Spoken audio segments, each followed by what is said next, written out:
Order! Order! You are an incorrigible delinquent at times. Behave yourself, man! Well, we've changed to paper straws and bags for life, but what about our food? The beef production industry is a significant emitter of greenhouse gases and is accused by many environmental activists of being a major driver of climate change. In response, plant-based fake meat is now becoming more widely available, with at least one company claiming it intends to replace all animal food sources globally. But is that really likely? Is it even necessary? Inigo Gilmore went to America, the world's #1 consumer of beef, to see if this is the beginning of the end for an American staple.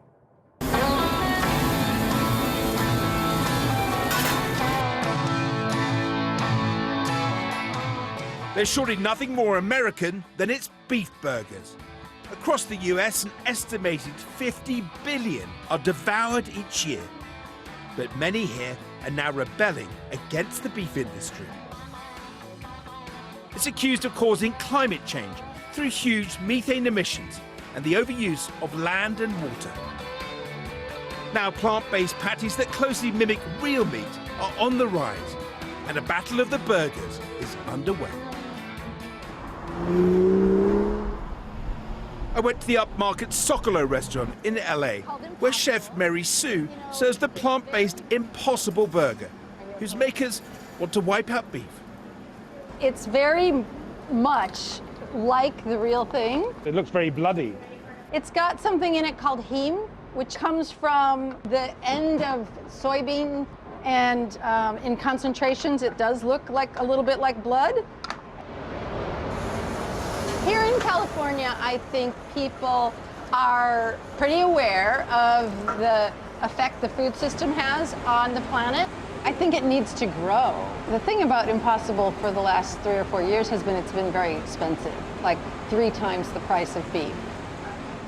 So here it is, the Impossible Burger. It is quite extraordinary. In terms of taste and texture, it's just like a real beef burger, and I should certainly know. And that's the big selling point of these things. They're incredibly realistic and can be enjoyed without the aftertaste of guilt. We've shut the whole place down, and not only that, we've shut down distribution centres across the country. Activists in the UK recently targeted McDonald's, demanding its switch to plant-based foods. McDonald's is trialling a plant-based burger, but some chains already have one. I wanted to see if young Californians were willing to adopt it. Yeah, What do you think? it's pretty good. Yeah? Pretty good for real. So dang. Tastes like the real thing? Yeah. Ain't it got no meat in it? This is not meat? Are people moving more towards plant-based foods in LA? Everybody wants to walk around and look good because it's LA, so a lot of people are moving around. Really though. So that's the main reason. Yes, you the think? gyms are opening up. People are trying to get back in shape, you know, so everybody's leaning towards plant-based because we want to look, you know what I'm saying, like how we look. You'd have to get a lot of people on your side, though. You know, with any change, you need a lot of people. Unfortunately, you know, we live in America, so people, you know, really only tend to care about themselves. America is the world's biggest consumer of beef, and at Rod's, a traditional burger joint, change is unlikely to happen anytime soon.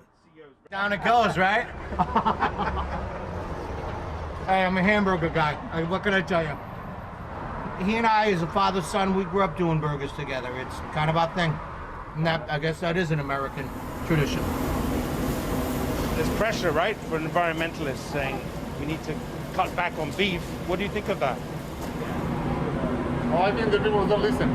They want us to eat burgers for the rest of his life. We survive from the beef. Beef is part of our life.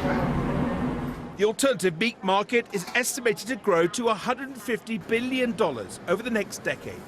But that just equals 10% of the global meat industry. Plant burgers clearly have a long way to go. I spoke to Impossible Foods about their ambitions. So your mission statement is to wipe out, really, the beef industry, isn't it? But that's just not realistic, is it?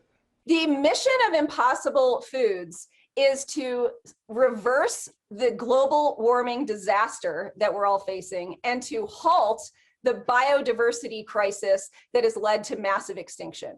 Both of those existential problems facing humanity are the result of animal agriculture.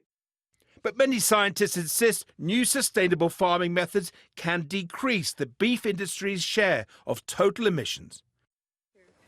A recent experiment using seaweed in cattle feed saw methane drop 80%. And the scientist behind the study sees things very differently. Is Impossible Foods' mission to wipe out the beef industry, is that a realistic idea? First of all, it's not realistic. That's never gonna happen. And second, what's the reason? I mean, if it is a reduction in environmental damage, particularly in greenhouse gas emissions, you're gonna save 2% of reductions. 2%. That's all you're gonna save if you wipe out the animal industry in the US. For high-income countries in the United States and Europe, we can afford to reduce our intake. But for most part of the world, there's actually the issue is there's not enough animal source food. And clearly, plant-based burgers would need to take off on a global scale if the environmental impact is to be really felt. But even in LA, it only goes so far. And with meat demand growing elsewhere in the world, a mission to wipe out beef may just turn out to be mission impossible. Inigo Gilmore.